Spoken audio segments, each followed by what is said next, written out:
चीन से लौटते ही मालदीव के राष्ट्रपति ने कहा कुछ ऐसा, भारतीय सैनिकों को आया गुस्सा, मोदी भी कर रहे मंथन। मालदीव में क्या कर रहे भारत के 77 भारतीय सैनिक, क्या विवाद बढ़ते ही भेज दी गई सेना, सामने आई बड़ी जानकारी।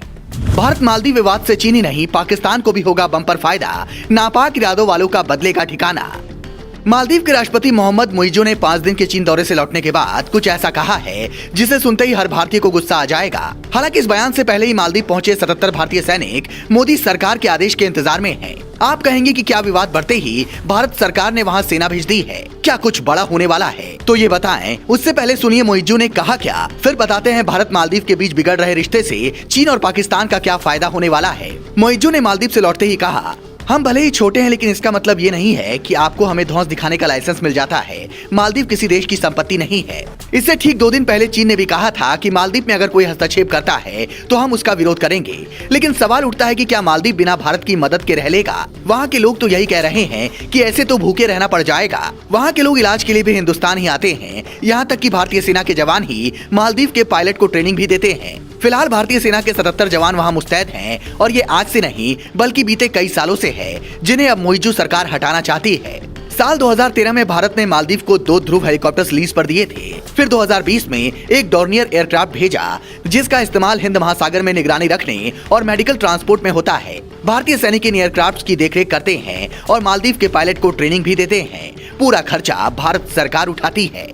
बावजूद इसके नए राष्ट्रपति मुइज़ो इन सैनिकों को वहां से भारत वापस भेजना चाहते हैं। इसकी मांग वो पीएम मोदी से मुलाकात में भी कर चुके हैं, जिस पर भारत सरकार विचार कर रही है। अब आप कहेंगे कि मालदीव में अपने सैनिकों को भेजना क्या इतना जरूरी है? वहां से बुला लेंगे तो क्या नुकसान हो जाएगा? तो वो भी समझ लीजिए। भारत से मालदीव की दूरी करीब 1200 किलोमीटर है। ये इलाका हिंद महासागर की सुरक्षा के लिए बेहद अहम है। हिंद महासागर में चीन अपनी धाक जमाना चाहता है, इसलिए वो धीरे धीरे मालदीव को करीब लाने में जुटा है। भारत के सैनिक जब तक वहां हैं, चीन मनमानी नहीं कर सकता। उनके लौटने पर मालदीव में मनमानी करेगा। बीते कुछ सालों में मालदीव नापाक इरादों वालों की भर्ती का केंद्र बना है। ऐसे में पाकिस्तान को बड़ा फायदा मिलेगा। पाकिस्तान में बैठे आकाओं ने अगर इसका फायदा उठाना शुरू किया तो फिर मुसीबतें बढ़ सकती हैं। मतलब मालदीव में भारतीय सैनिकों की तैनाती रणनीतिक लिहाज से काफी अहम है। इसलिए भारत के बड़े बड़े अधिकारी और रक्षा मंत्रालय भी इस पर विचार कर रहा है।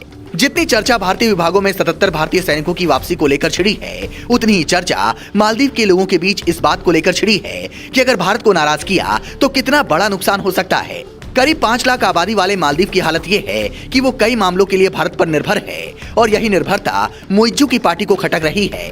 ये तो अच्छी बात है कि कोई भी देश आत्मनिर्भर बने, पर मुइज़ो ऐसा नहीं करना चाहते, बल्कि वो भारत की बजाय चीन और तुर्की पर निर्भर होना चाहते हैं। और इसके बड़े संकेत तब मिले जब उन्होंने राष्ट्रपति चुने जाने के बाद भारत आने की बजाय पहली यात्रा तुर्की की, फिर चीन भी गए और अब चीन से लौटते ही ऐसा बयान दिया है कि मामला शांत होने की बजाय बढ़ने की आशंका नजर आ रही है। इस पूरे मामले पर आप क्या कहेंगे? कमेंट कर जरूर बताएं। Bureau report, global Bharat TV.